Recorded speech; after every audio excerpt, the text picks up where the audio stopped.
का जो है 7वां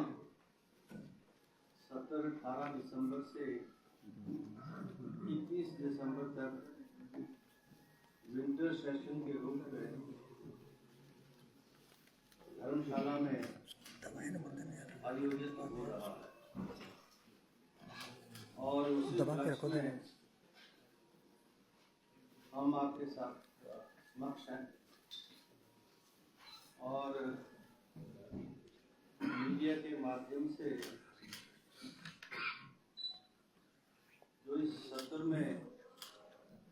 जो सूचनाएं हमको प्राप्त हुई हैं उसको मीडिया से शेयर करते हुए हिमाचल प्रदेश की जनता तक पहुंचे, इसके लिए आज ये प्रेस कॉन्फ्रेंस यहाँ पर किया है। तो जैसे मैंने कहा कि 4 बैठक हुई और जो बिजनेस अभी तक विधानसभा सचिवालय के पास जो हमें मिला है सत्ता पक्ष और विपक्ष से, उसमें स्टार्ट क्वेश्चंस, आरंभिक क्वेश्चंस जिनको स्टार्ट बोलते हैं, ओरली जो रिप्लाई होते हैं, वो 248 है, जिसमें ऑनलाइन 128, ऑफलाइन 120 और जो अनस्टार्ड है तरह के वो 68, जिसमें 32 ऑनलाइन है और 36 ऑफलाइन। तो विभिन्न नियम हैं जिसमें जो अभी तक जो सूचनाएं हमको प्राप्त हुई हैं, तो नियम 62 के अंतर्गत 5, 63 के अंतर्गत 1 और नियम 101 के अंतर्गत 5, नियम 130 के अंतर्गत जो है 3 जो है सूचनाएं प्राप्त हुई हैं। आप जानते हैं कि ये जो 4 सीटिंग्स हैं उसमें एक प्राइवेट मेंबर्स डे है, जिसमें माननीय सदस्य जो है रेजोल्यूशंस जो है वो विधानसभा सेक्रेटेरिएट को भेजते हैं, बैलेट होता है और बैलेट के बाद बिजनेस एडवाइजरी कमेटी उसको अप्रूव करती है और एक दिन प्रश्नकाल के बाद उसके लिए समर्पित होता है, तो शुक्रवार को होता है। और बाकी 3 सीटिंग्स में जो बिजनेस है वो सत्ता पक्ष और विपक्ष के जो हमारे माननीय सदस्य हैं या सरकार की तरफ से कोई बिल है, विधेयक है, ये सारे प्रेजेंट होते हैं और वो चर्चा में आते हैं और हम उन चर्चाओं को जो है बिजनेस जो सर्कुलेट होता है उसके माध्यम से उसको हम वहाँ पर प्रदर्शित करते हैं। तो ये तो सूचनाएं जो अभी तक हमको प्राप्त हुई है और एक और निर्णय पिछले सत्र में जिसकी चर्चा हुई थी कि जैसे लोकसभा में, राज्यसभा में और देश की अन्य विधानसभाओं में 0 आवर की शुरुआत हुई है, हिमाचल विधानसभा में अभी तक नहीं थी और इसका एक प्रयोग जो है हमने मानसून सत्र में किया था, लेकिन वो उस समय जो उसकी जो नियम है और जो प्रोसीजर है, जिस तरीके से वो 0 आवर में जो विषय उठने हैं उसके संबंधित जो प्रोसीजर लोकसभा राज्यसभा अडॉप्ट करती है, उसको हमने अडॉप्ट कर जो है एक मौका जो है माननीय सदस्यों को हमने दिया है 12 से 12:30 बजे तक, जो 0 आवर के माध्यम से हिमाचल प्रदेश के जन से जुड़े हुए या हिमाचल प्रदेश से जुड़े हुए किसी भी ऐसे विषय को जो है वो माननीय सदन में उठा सकते हैं और उसकी सूचना पहले विधानसभा सचिवालय को देंगे। सत्र शुरू होने से 1.5 घंटा पहले वो सूचना मिल जानी चाहिए और एक व्यक्ति जो है ज़्यादा से ज़्यादा 2 विषय जो है वो उठा सकेगा। विषय की सार्थकता कि उसका कंटेंट क्या है, ग्रेविटी क्या है और उसके अंदर जो है जो लेटेस्ट कौन सी ऐसी सिचुएशन है जिसको अन्य नियमों के तहत माननीय सदस्य नहीं रख पा रहे हैं, तो उसकी जो इजाज़त जो है वो मेरे द्वारा एज ए स्पीकर जो है हम देंगे और आधा घंटा तक उन माननीय सदस्यों को समय देंगे, जो 2 और 3 मिनट के अंदर अंदर अपने विषय को रखेंगे। सरकार की तरफ से अगर माननीय मंत्री चाहें तो जवाब दे सकते हैं, अन्यथा वो विषय जो है उठता है, डिपार्टमेंट को जाता है और डिपार्टमेंट उसके ऊपर जो है जवाब उन माननीय सदस्यों को भेजता है। मतलब चर्चा नहीं होती उसके ऊपर कोई भी। This is an opportunity for the first time we are introducing in Himachal Pradesh Vidhan Sabha to provide an opportunity to the honourable MLAs so that any urgent issue, important issue, which is a public issue, they can raise by virtue of the 0 hour in the Vidhan Sabha with the permission of the chair. ये जो है हमने और शुरुआत की है। और जैसा धर्मशाला के जो हमारी विधानसभा का जो परिसर है ये अक्सर चर्चा में आ रहा है और कि इसमें जो है एक विंटर सेशन के अलावा इसका इस्तेमाल नहीं हो पा रहा है। तो हमने अभी जो है, वैसे तो जैसा आप जानते हैं कि हम नेवा पर आ गए, नेशनल ई-विधान एप्लीकेशन, और इससे आप परिचित होंगे क्योंकि पहले ही ये विधानसभा है जिसने ई प्रणाली को शुरू किया है। ये देश की विधानसभाओं में, लोकसभा में सबसे पहले ई विधानसभा के रूप में जाने वाली विधानसभा है, जिसकी शुरुआत उस समय के मुख्यमंत्री श्री वीरभद्र सिंह जी के समय में और उस समय के अध्यक्ष माननीय हमारे पटेल साहब जो थे उनके समय में हुई। अब ई विधानसभा की जो मॉडल है उसको सारी विधानसभाओं ने अडॉप्ट किया, लोकसभा ने भी अडॉप्ट किया और अब केंद्र सरकार जो पार्लियामेंट्री अफेयर मिनिस्ट्री है वो चाहते हैं कि सारी विधानसभाएं और लोकसभा, राज्यसभा जो है एक ही एप्लीकेशन के माध्यम से जो है उनकी जो प्रोसीडिंग्स है वो अवेलेबल हो। तो नेवा का जो ऐप है उसके माध्यम से जो है देश भर की विधानसभाओं की जो कार्रवाई है वो एक एक व्यक्ति जो है जान सकता है घर बैठे कि विधानसभा के अंदर क्या क्या हुआ है और किस किस माननीय सदस्य ने किन किन विषयों के ऊपर चर्चा लाई है और क्या क्या वहाँ पर संवाद हुआ है। तो ये भी पहली बार हो रहा। और ये जो हमारी विधानसभा धर्मशाला में है जिसका जो परिसर है ये पहले जो है ई पर नहीं थी, ये अब जो है हमारी जो यूनियन पार्लियामेंट्री मिनिस्ट्री है उसके माध्यम से हमको 8 करोड़ के करीब जो है बजट जो है मिला है, जिससे हमने यहाँ जो है इस विधानसभा को भी ई विधानसभा में अब परिवर्तित किया। अब ये अभी तो पहला एक्सपेरिमेंट है, अभी कुछ इश्यूज हैं, अभी मिनिस्ट्री ऑफ जो है parliamentary affairs government of India से भी कुछ लोग आए, लोकसभा से भी कुछ लोग आए हैं जो उन सारे इश्यूज को एड्रेस कर रहे हैं। हमने भी कुछ ऐसे इश्यूज लोकसभा के माध्यम से वहाँ भी रखते हैं। और जो शिमला में जो विधानसभा है जहाँ हमारा मॉडल ई विधानसभा के रूप में सबसे पहले था, क्योंकि अब ई विधानसभा तो हमारा अपना मॉडल था, अब नेशनल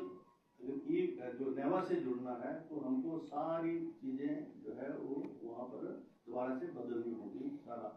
जो मॉडल है। तो उसके लिए भी हमने जो है 8.5 करोड़ का एक प्रपोजल जो है वो गवर्नमेंट ऑफ इंडिया को जो उन्होंने मांगा है हमने उनको भेजा है, ताकि लोकसभा की तर्ज पर हिमाचल प्रदेश की विधानसभा जो एक ऐतिहासिक है और जो है क्योंकि हिमाचल प्रदेश की विधानसभा सबसे पुरानी विधानसभाओं में है, वहाँ संसद भी होती थी, क्योंकि जब देश आज़ाद हुआ उससे पहले भी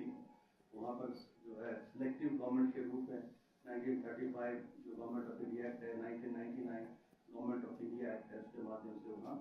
जो है संसद का संचालन होता था समर में।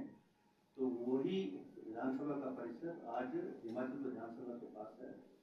कुछ समय वो पंजाब के पास भी रहा, वहाँ ऑल इंडिया रेडियो भी रहा,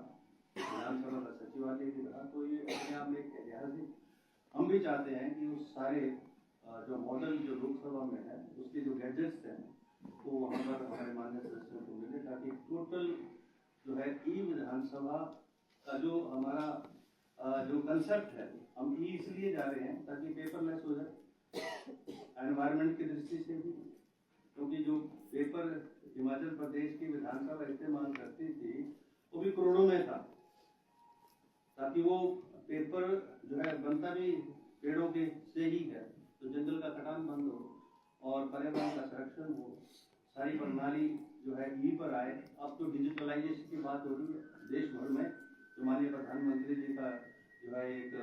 ये जो है विशेष कार्यक्रम है, और मेरा ख्याल है PMO इसको मॉनिटर कर रहे हैं को। तो हम ये चाहते हैं कि जो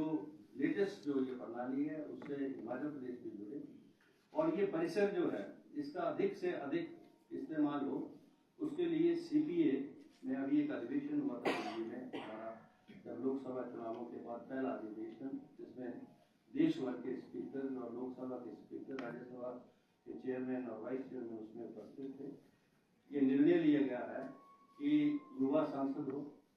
पंचायती राज जो संस्थाएं हैं उनके जो चुने हुए प्रतिनिधि हैं वो भी जो है विधानसभाओं में जो है संसद के माध्यम से वही मुख्यमंत्री, वही स्पीकर, नेता प्रतिपक्ष के रूप में, मंत्रिपरिषद के सदस्यों के रूप में जो है वहाँ पर चर्चा करें, और चर्चा करने के बाद हिमाचल प्रदेश के जो विषय हैं किस प्रकार से उन विषयों के ऊपर उनका क्या मत है जो है उन जो है इन ये जो आयोजन है इससे पता लगे। तो उसके लिए भी हम जो है आने वाले समय में युवा सांसद यहाँ हो, पंचायती राज से चुने हुए जो प्रतिनिधि हैं उनका सम्मेलन यहाँ पर हो, और जो हमारी अर्बन बॉडीज हैं उनके जो काउंसलर्स हैं वो भी यहाँ पर, या मेयर्स वगैरह जो हैं, जो कमेटी के प्रेसिडेंट वगैरह हैं वो भी सम्मेलन कर सकते हैं। वो इसलिए किया जा रहा है ताकि विधानसभा मात्र सीमित ना रहे एक चुने हुए प्रतिनिधियों तक, क्योंकि बहुत सारे लोगों ने संविधान तो पढ़ा है, एग्जीक्यूटिव पढ़ा, लेजिस्लेचर पढ़ा, जुडिशरी पढ़ा, पर उनकी फंक्शनिंग क्या है, किस प्रकार से लेजिस्लेचर फंक्शन करता है,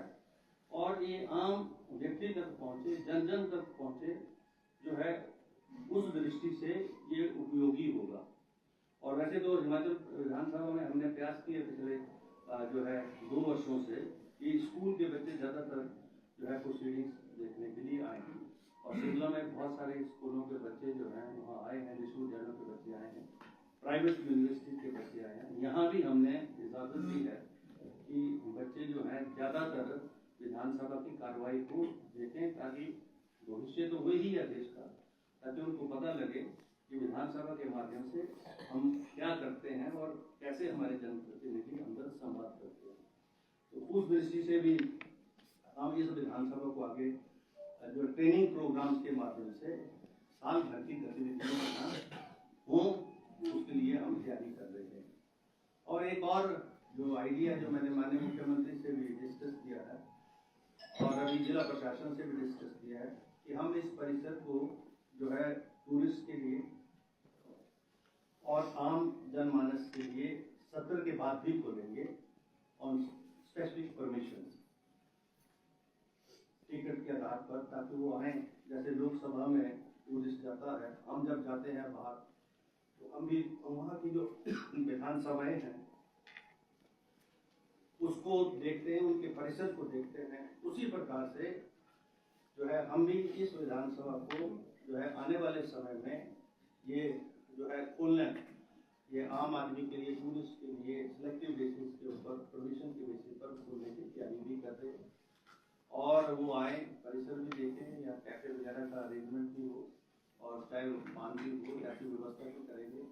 साथ साथ में आप जानते हैं जब यहाँ आते हैं प्रशासन के अधिकारी आते हैं, हम आते हैं, तो खर्चा होता है, होटल्स में ठहरते हैं। हम चाह रहे हैं कि इसी परिसर के साथ एक लैंड हमने आइडेंटिफाई की है जहाँ हॉस्टल कम होटल का निर्माण होगा, और वो साल भर जो है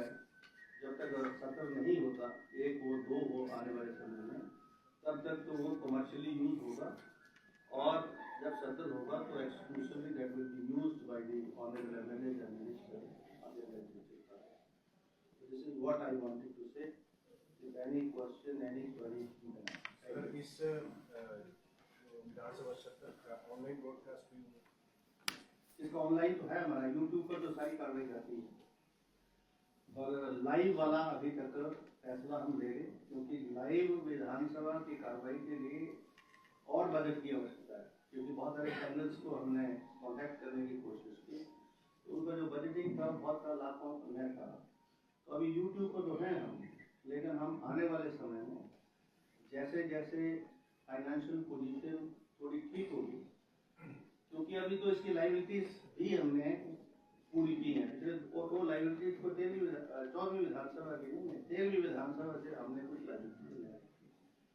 हम चाहते हैं कि जैसे जो है या तो पार्लियामेंट्री अफेयर मजिस्ट्रेट या मजिस्ट्री जो है वहाँ से हमको फाइनेंशियल सपोर्ट दे, ताकि हम विधानसभा कार्रवाई को लाइव भी कर सकें। सर बीजेपी के कुछ एमएलए का जो मामला है वो आपके पास है सर, उस पर सर कब तक जो है वो डिसीजन जो है वो उस पर आ सकता है? वो विधानसभा के अंदर की कार्रवाई है और वो जो है जवाब वगैरह आ चुके हैं उनके, तो वो अभी लंबे वो विधानसभा के अंदर की प्रोसीडिंग है, अंदर ही डिसाइड होंगे। सर विधानसभा के सत्र को देखने के लिए जो लोग बाहर से आते हैं, जो देखने आते हैं, उनको पास की दिक्कत होती है, क्योंकि जब तक विधानसभा के जो लीडर हैं या उनके जानने वालों का सिग्नेचर बाहर नहीं जाता है, तब तक उनको घंटों लाइन में खड़ा रहना पड़ता है। क्या नई व्यवस्था परिवर्तन, नई प्रणाली के तहत सिर्फ आधार कार्ड पर उनको सुरक्षा की सारी चीजें माप तौड़ करके अंदर आने दिया जा सकता है? कुछ ऐसी व्यवस्था? वो आपका suggestion for action and it's good suggestion, लेकिन दो बातें हैं, एक तो सिक्योरिटी का इशू है, आधार कार्ड के ऊपर हम परमिट कर दें, अब कोई भी ऐसी मशीन नहीं बनी कि किसके मन में क्या चल रहा है, दिमाग में चल रहा है, और वो विधानसभा में नागरिक होने के नाते विधानसभा की कार्यवाही को देखने के लिए आ रहा है, या कहीं कोई किसी प्रकार की कोई जो है वहाँ पर कोई जो है वो ऐसा विषय ना जो है पैदा करे, तो उस इशू से, क्योंकि हम एमएलए को इसलिए कहते हैं ताकि ये पता रहे उनको, क्योंकि चुनाव क्षेत्र से आए वो व्यक्ति जो है अगर कोई अप्रिय घटना अंदर करता है तो ये दोस्तों इसलिए रिस्पॉन्सिबल पाता है, क्योंकि विधानसभा के अंदर अब कहीं भी कोई उल्लंघना होगी किसी भी व्यक्ति के द्वारा तो फिर अंदर कार्रवाई हो जाती है, और उसी समय जो है उसकी जो है आगे जो भी कार्रवाई होनी है, क्योंकि अभी तक तो विधानसभा 1985 और 90 में कुछ लोगों ने अंदर जाके खुरापात की, तो विधानसभा ने अंदर से ही 15